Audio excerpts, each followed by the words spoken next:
नमस्कार, आप देख रहे हैं बिग बाइट लाइव और आपके साथ में विजेंद्र सोलंकी। प्रदेश में चुनावी माहौल बनना शुरू हो चुका है। कह सकते हैं कि अब जो भी होगा 2023 को ध्यान में रखकर होगा।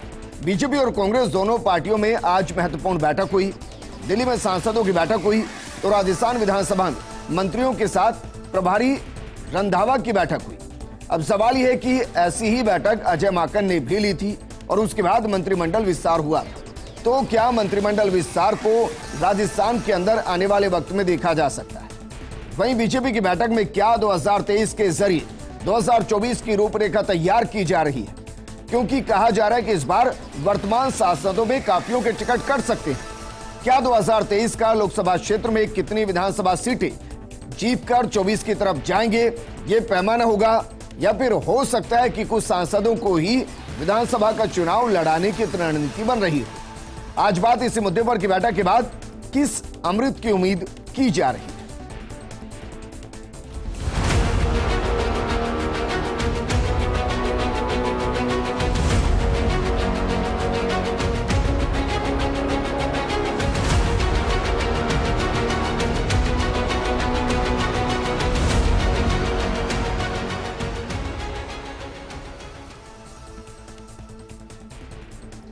तो सियासी अमृत को तलाशा जा रहा है, लेकिन अमृत किसके हिस्से में आएगा ये तो 2023 में जनता तय करेगी। इस मुद्दे पर बात करने के लिए हमारे साथ मौजूद है कांग्रेस विधायक प्रशांत बैरवा जी, बीजेपी नेता मनीष पारिक जी, राजनीतिक विश्लेषक एसपी मित्तल जी और पॉलिटिकल एडिटर योगेश शर्मा जी। योगेश जी, क्योंकि आज विधानसभा के अंदर थे और ये बैठक चल रही थी जिसमें रंधावा आए, सभी से मिले। जिस कमरे के अंदर ये बैठक चली उसमें लाल और हरे रंग के दो बल्ब हैं, तो मानकर चलें कि आज मंत्रियों को उसके जरिए बता दिया गया होगा कि मंत्रिमंडल में आपके लिए रेड लाइट है और आपके लिए ग्रीन सिग्नल है। देखिए, मुझे लगता है ये जो दौरा था रंधावा का, ये पुराने दौरों से बिल्कुल अलग था। इस बार वो संदेश लेकर आए थे आला कमान का। संदेश उन्होंने पढ़ दिया है, चाहे वो मुख्यमंत्री गहलोत के समक्ष पढ़ा हो या पीसीसी के अध्यक्ष गोविंद सिंह डोटासरा के समक्ष।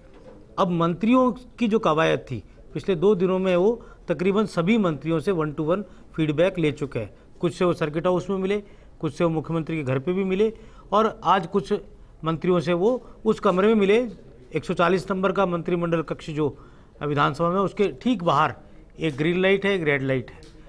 अब आप समझ सकते हैं कि कुछ मंत्रियों के मिलने के बाद वो आए तो उनके चेहरों पर कुछ बुझापन था, कुछ के चेहरों पर उल्लास था तो कुछ के चेहरों पर बुझापन था। लेकिन जाहिर सी बात है कि इस बार कुछ न कुछ होना है, और मुझे लगता है कि डिप्टी सीएम के फॉर्मूले पर भी बात हुई। मुझे लगता है उन तमाम सियासी पॉलिटिकल अपॉइंटमेंट्स को लेकर भी बात हुई, संगठन को लेकर भी बात हुई। तो एक लंबी चौड़ी एक्सरसाइज हो चुकी है, मैराथन एक्सरसाइज मुख्यमंत्री गहलोत और रंधावा के बीच हो चुकी है, क्योंकि सचिन पायलट भी जयपुर में ही है। सचिन पायलट की दिल्ली में रंधावा से मुलाकात हो गई थी और रंधावा को सचिन पायलट ने अपनी बात कह दी, और जब रंधावा जयपुर में थे तो पायलट कैंप ने डिमांड की थी कि कांग्रेस विधायक दल की बैठक बुलाई जाए। और आप दिलचस्प बात यह है विजेंद्र, जब ये मिल रहे थे रंधावा, उसके ठीक बाहर कमरे के बाहर चहलकदमी की जा रही थी। पायलट कैंप के जो ट्रबल शूटर्स विधायक हैं वो लगातार वहाँ पर मौजूद रहे। कुछ विधायकों ने रंधावा से मुलाकात भी की। लेकिन कहा जा सकता है कि कांग्रेस के अंदर इनर एक्सरसाइज की शुरुआत हो चुकी है। इस बैठक का असर अगले कुछ दिनों में हमें देखने को मिल सकता है। लेकिन दिल्ली से संदेश क्या आया होगा? दिल्ली से संदेश सबसे पहले ये, क्योंकि बिना सचिन पायलट को एडजस्ट किए बगैर तमाम एक्सरसाइज सिफर है। पहले सचिन पायलट के मुद्दे को सुलझाना बहुत आवश्यक है, और उसके साथ सचिन पायलट क्या चाहते हैं, उसको किस तरह का समावेश देना है, और ये तमाम जो चीज़ें इससे जुड़ी हुई है। आपको ध्यान है कि पॉलिटिकल अफेयर्स कमेटी भी बननी है, कोऑर्डिनेशन कमेटी भी बननी है। ये तमाम जो चीज़ें पाइपलाइन के अंदर है। और आज के राजू भी जयपुर में थे, जो कि राहुल गांधी के बेहद करीबी है, कांग्रेस के बड़े नेता एससी के, और सीडब्ल्यूसी के मेंबर भी वो भी थे। उनकी भी कांग्रेस के तमाम प्रमुख लीडर्स से मुलाकात आज हुई है। तो एक तरह से कहा जाए रंधावा से के राजू की मुलाकात हुई, तो कहा जा सकता है कि एक अंदरूनी जो घटनाक्रम है, अब कब राजभवन से इस तरह के संकेत मिलते हैं, कब जीएडी मंत्रालय से संकेत मिलते हैं, किसका विकेट गिरेगा, कौन अब मंत्रिमंडल के अंदर शामिल होगा, ये लंबी चौड़ी एक चर्चा है जिसको लेकर आज पूरा विधानसभा। क्योंकि वैसे तो ये माना जा रहा है कि भाई जो पहली बार जीत कर आए हैं उनको मंत्रिमंडल में जगह नहीं दी जाएगी, लेकिन फिर भी आपको लग रहा है कि एक नया मौका दिया जाए युवाओं को आगे लाने के लिए और आपके लिए भी ग्रीन सिग्नल हो?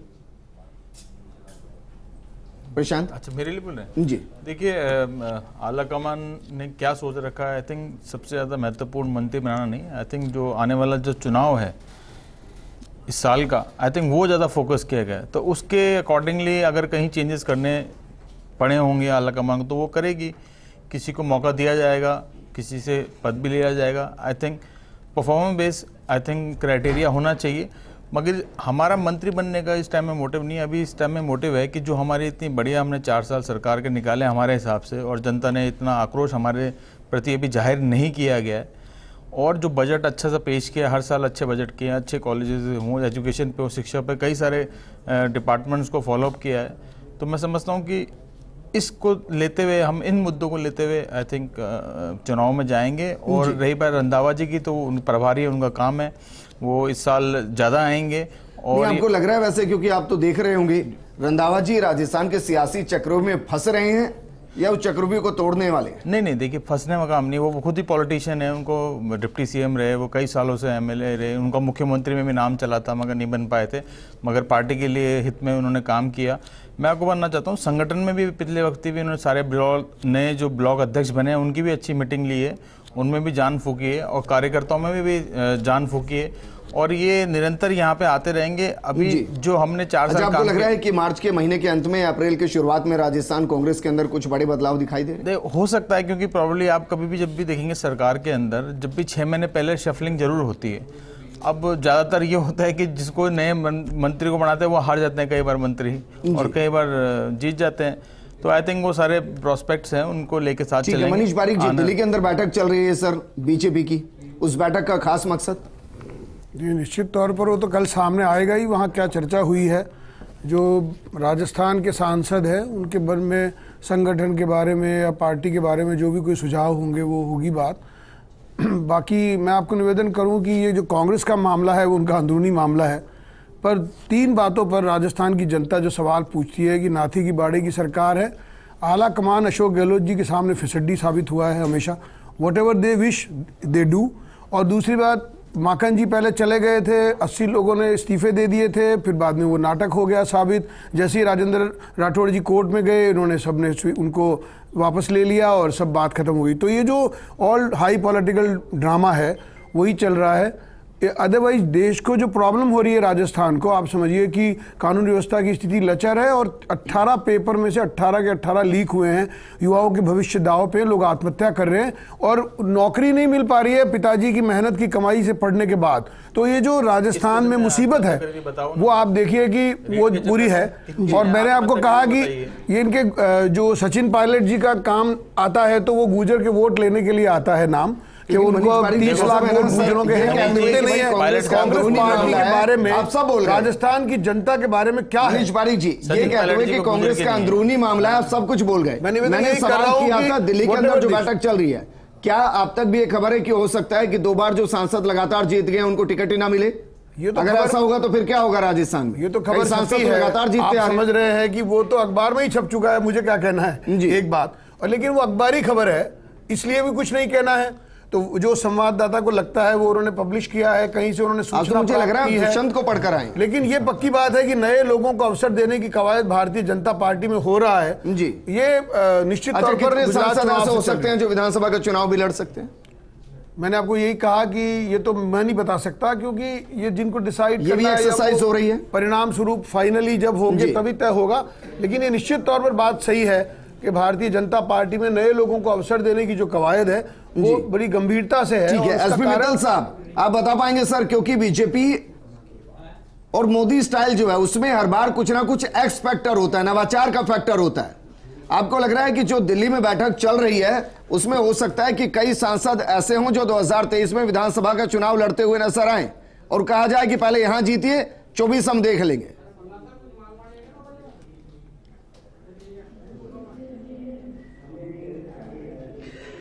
नहीं, नहीं, देखिए मेरा ये मानना है कि राजस्थान विधानसभा चुनाव में मुश्किल से 7-8 महीने रह गए हैं, तो स्वाभाविक है कि चाहे भारतीय जनता पार्टी हो चाहे कांग्रेस हो, ये दोनों ही जो चुनावी मोड में है और इस बात की तैयारी कर रहे हैं कि किस प्रकार चुनाव जीता जा सके।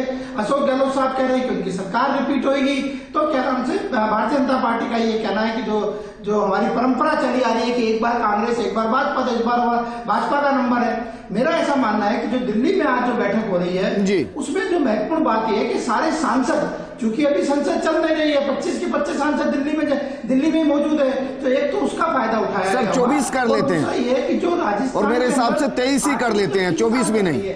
मनीष पारिक साहब को जी, हनुमान बेनीवाल थोड़ी ना वहां पहुंचे हैं सर, और मुझे लग रहा है ओम बिरला जी भी शायद उस बैठक का हिस्सा है, यानी मुझे कंफर्म नहीं है। योगेश जी आप कुछ कहना चाह रहे हैं? मैं कहना चाह रहा हूं कि, और मेरी बात से इत्तेफाक रखते होंगे, एक सांसद जो राजस्थान से जीते, सर्वाधिक वोटों से जीते, और जब पहली बैठक नए सांसदों के साथ प्रधानमंत्री ले रहे थे संसद के उस हॉल के अंदर, तो एक सांसद ने कहा कि सर मेरा नाम ये है और मैं सबसे अधिक वोटों से जीतने वाला सांसद हूँ, पूरे देश में टॉप 5 में हूँ। तो मोदी जी ने कहा ये कोई नई बात नहीं है, आप क्यों जीते मुझे पता है, सभी जीते हैं। तो आप कहा जा सकता है कि यहाँ पर जो फॉर्मूले की बात की जा रही है वो साफ सी बात है कि बड़े स्केल पर वो काम होने वाला है। राजस्थान के सांसदों को ये अब सोच लेना चाहिए कि कौन उनमें से अगर एमएलए चुनाव की ख्वाहिश रखना चाह रहा है तो वो अब लग चुका है, एमएलए की सीट भी ढूंढ ली है उसने कि कहाँ से उसको चुनाव लड़ना चाहिए, टिकट भी वो मांगेंगे। लेकिन ये मोदी जी और अमित शाह जी और जेपी नड्डा जी पे डिपेंड करेगा कि सांसद को रिपीट किया जाए या नहीं किया जाए। फॉर्मूला तैयार हो चुका है और फॉर्मूले के तहत वो सभी क्राइटेरिया में आ गए जो 2 से अधिक बार सांसद बने हैं और जिनका एक लंबा समय अपने संसदीय क्षेत्र में बीत चुका है। जी अच्छा योगेश, इसी के साथ एक और सवाल, क्योंकि रंधावा जब जिम्मेदारी संभाल कर आए थे और उन्होंने जिस तरीके से मीडिया के सामने इंटरेक्शन किया था, ऐसा लग रहा था मानो कि 1-2 महीने में राजस्थान के अंदर, कांग्रेस के अंदर जो कुछ चल रहा है सब वो सही कर देंगे। लेकिन फिर जनवरी गया, 26 जनवरी गई, 25 जनवरी गई, फिर आते आते अब मार्च के अंत तक हम पहुंच गए। तो शायद रंधावा जी को भी समझ में आएगा कि ये राजस्थान की राजनीति है, इतना आसान नहीं, जैसी दिखती है वैसी होती नहीं। देखिए रंधावा जिस तरह से मिलते हैं और ज़्यादा कई बड़े नेता उनके सामने ज़्यादा बात करते हैं और इधर उधर की बात करते हैं, तो क्योंकि पंजाबी हैं, सरदार हैं, 2 टूक कहते हैं कि आप मुझे ये बताइए कि कांग्रेस कैसे प्लस में रहे राजस्थान में और क्या उसके लिए किया जाना है। इधर उधर की बात आप नहीं किए। मुझे पता है आप किस गुट के नेता हैं और किस नेता के प्रति आपकी लॉयल्टी है। मुझे कांग्रेस के प्रति लॉयल्टी वाले नेता को खोजना है जो केवल कांग्रेस की बात करे और कांग्रेस के प्रति निष्ठावान हो, उसी को आगे टिकट दिया जाएगा, उसी को आगे बढ़ाया जाएगा। प्रशांत मेरी बात से सहमत होंगे, बिल्कुल स्ट्रेट फॉरवर्ड लीडर की तरह वो पेश आ रहे हैं। ये बात अलग है कि पहले हमने देखा कि चाहे वो पांडे जी हों, चाहे माकन जी हों, उससे पहले जो प्रभारी रहे हो, एक अलग अलग टाइम पर उनके विकेट गिरे। लेकिन जिस तरह का मैंडेट लेकर आला कमान का सुखजिंदर रंधावा जयपुर आए प्रभारी बनकर, वो राजस्थान में अब देख रहे हैं कांग्रेस संगठन का काम, तो एक तरह से कहा जाए एक स्केल खींचनी होगी उन्हें, और स्केल तभी खींच पाएंगे जब एकता बनेगी, और एकता बनेगी तभी वो कांग्रेस को रिपीट करने की बात सोच सकते हैं। अच्छा, आपको लग रहा है कि बड़े स्तर पर दोनों ही पार्टियों की तरफ से बड़े नेताओं के टिकट कटेंगे इस बार? देखिए भारतीय जनता पार्टी का तो बिल्कुल पैमाना दिख ही रहा है और कांग्रेस में भी इस तरह की बात की जा रही है कि जो भले ही वो फर्स्ट टाइमर जीता हो, चाहे वो मिनिस्टर हो, और मुझे जहाँ तक लगता है कि 2 सर्वे करा चुके हैं और अभी जब रंधावा आए हैं तो उन्होंने उस सर्वे पर भी बात की है। और एक सबसे बड़ी सर्वे की जो बात आ रही है कि जो मिनिस्टर्स हैं अभी उनकी परफॉर्मेंस क्या है, उसका भी एक सर्वे हुआ है कि जो मंत्री है अगर उनको हटाया जाए, नए लोग लिए जाए, तो मंत्रियों की परफॉर्मेंस बेस भी सर्वे हो चुका है, चाहे वो अपने जिले के प्रभारी रहे हो, चाहे वो अपने महकमे के अंदर उनका कामकाज रहा हो। ठीक है प्रशांत, क्योंकि बतौर विधायक आप चाहते हैं 2023 में भाई जीत कर आए, तो जीतने के लिए एकजुटता चाहिए होती है। क्या रंधावा जी उस एकजुटता को ला पा रहे हैं? क्योंकि मैं उन्हीं के बयानों को देखूंगा ना तो हर दिन उनके बयान ही बदल जाते हैं। देखिए विजेंद्र जी, क्या है कि रंधावा जी जो बात कर रहे हैं वो पार्टी को आगे रख के, और एक गाइडलाइन हमेशा निश्चित होनी चाहिए, एक क्राइटेरिया बनाना चाहिए। आई थिंक लोकतंत्र है, यहाँ पे हर आदमी किसी न किसी को रिप्लेस करने के लिए बैठा हुआ है। ऐसा कुछ है नहीं कि फ्री हैंड छोड़ रखा है। जो परफॉर्मेंस में बढ़िया काम किया हो, जिसने ईमानदारी से 4 साल निकाले हों, संगठन में अच्छा काम किया हो, आई थिंक उन लोगों को पीछे छोड़ नहीं सकते। और परफॉर्मेंस बेस रखना बहुत ज़रूरी है, क्योंकि किसी की लोकतंत्र की खासियत है, किसी की बपौती नहीं है, सबको मौका मिलना चाहिए। अगर मेरे ठीक से मैंने काम नहीं किया, मेरे क्षेत्र में मेरी खिलाफत है, तो मुझे भी टिकट नहीं मिलना चाहिए।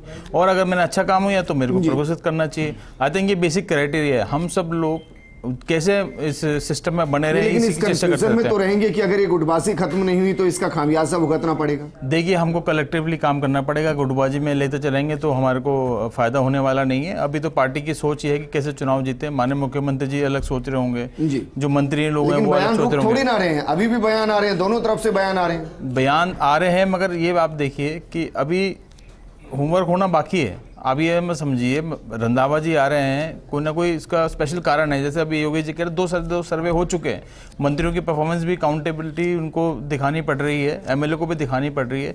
आई थिंक ये अच्छा है। मैं समझता हूँ कि पहली बार ऐसा हुआ कि हम गाँव में भी जैसे जाते हैं तो हमारे को खिलाफत होती नहीं है, वरना 3 साल के अंदर एंटी इनकम्बेंसी इतनी ज़्यादा हो जाती है विधायक के प्रति।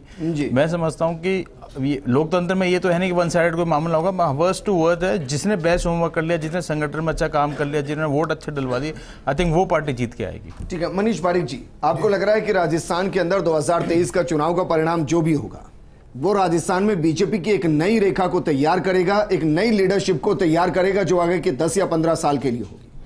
वैसे विजेंद्र, मैं समझता हूं कि हर 20 साल के बाद में, 15-20 साल के बाद में नए लोगों को मौका मिलता ही है।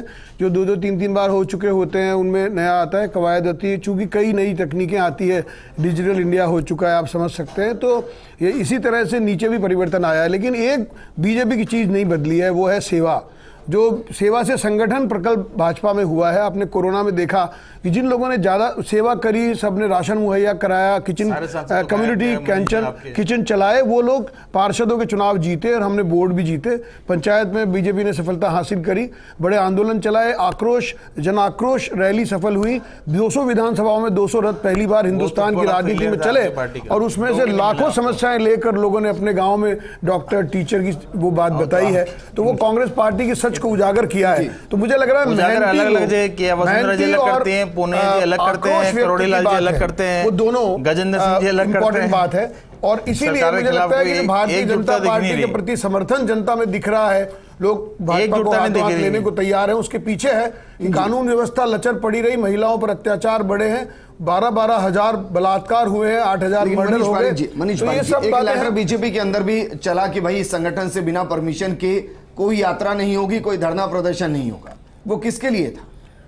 जी, इस बारे में तो मैं ये समझ सकता हूं कि बहुत लोगों के मन में हो सकता है, लेकिन संगठन ही सर्वोपरि है और वो मिलकर तय करता है। चूंकि हमारे जो सामूहिक निर्णय की शक्ति है, जो कोर कमेटी की मीटिंग में तय होता है, वही तय होता है। इसलिए अगर किसी को लगता है कि ये काम करने से लाभ हो सकता है तो उसको पहले वहां डिसाइड कराना पड़ेगा और सब मिलकर काम करेंगे। मेरे पास वक्त की कमी। योगेश जी, दोनों ही पार्टियों में एक एक चेहरा ऐसा है जिसको साधने की जरूरत है, या माना जा रहा है, कार्यकर्ता मानते हैं कि भाई उनको साधना चाहिए। आपको लग रहा है उन चेहरों के बिना भी पार्टियां हो सकती है? देखिए, मैं भारतीय जनता पार्टी में तो बहुत बड़े बड़े चेहरे हैं, लेकिन वसुंधरा राजे को साधना बहुत आवश्यक है। वो पार्टी का सबसे लोकप्रिय चेहरा रही है, पॉपुलर लीडर है। और कांग्रेस के अंदर भी एकता की आवश्यकता है। अशोक गहलोत ने जिस तरह नए ज़िले बनाए, नए संभाग बनाए, एक पॉपुलरिटी और एक अलग तरह। आप देखिए कि बात केवल जिलों की हो रही है, centre of attraction Ashok Gehlot है। चाहे जिले जिनके नहीं बने उनके डेलीगेशन भी अशोक गहलोत के घर पहुंच रहे हैं, और जो जिले बन गए उनके डेलीगेशन भी बधाई देने पहुंच रहे हैं। मतलब ये अगले 3-4 महीने आपको जिलों की राजनीति के इर्द गिर्द ही पूरी राजस्थान की पॉलिटिक्स दिखाई देगी। और आपने जिक्र किया कि रंधावा कह रहे हैं कि सबसे पहले सचिन को साधा जाए या इस इशू को रिजोल्व किया जाए, सोल्व किया जाए। आपको क्या सोल्यूशन दिख रहा है? देखिए, मुझे लगता है अशोक गहलोत को फ्री हैंड है आला कमान की ओर से, और अशोक गहलोत को आगे अब रोड मैप बनाने में वो जुट गई है पार्टी। और सचिन पायलट को भी भली भांति पता है कि उनको क्या करना है। एकता का काम राहुल गांधी, प्रियंका गांधी को मिलकर करना है। किस तरह से वो करेंगे, जब तक ऊपर से सुखजिंदर रंधावा को क्लियर इंस्ट्रक्शन नहीं हो, क्योंकि सचिन पायलट खुद बड़े नेता हैं, रंधावा जी भली भांति जानते हैं। और अशोक गहलोत अपने आप में माइलस्टोन लीडर है। ठीक तो है, कहा एसपी जा मित्तल सकता साहब, फाइनल कमेंट मैं आपसे चाहूंगा सर, अगर मंत्रिमंडल विस्तार होता है तो क्या एक बार फिर से आपको राजस्थान में वो पैटर्न दिखाई दे सकता है जिसमें 2 उप मुख्यमंत्री हो, 3 उप मुख्यमंत्री हो, जिनमें एक महिला हो, एक एसटी से हो, एक अलग तरीके से हो, या ब्राह्मण हो या कोई और हो? आपको दिखाई दे रहा है ऐसा कुछ?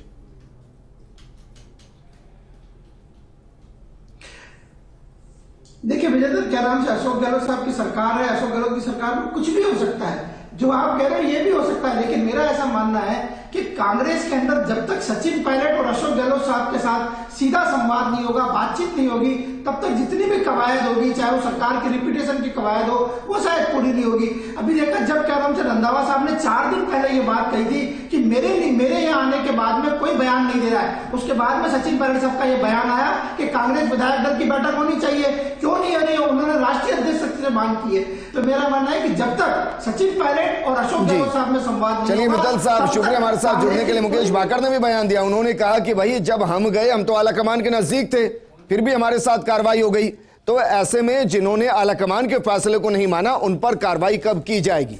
मानकर चलिए राजस्थान में शायद पहली बार ऐसा होगा कि 1 साल पहले चुनावी माहौल बन रहा है और 2023 में दोनों ही पार्टियों में बड़े परिवर्तन देखने को मिल सकते हैं। नमस्कार।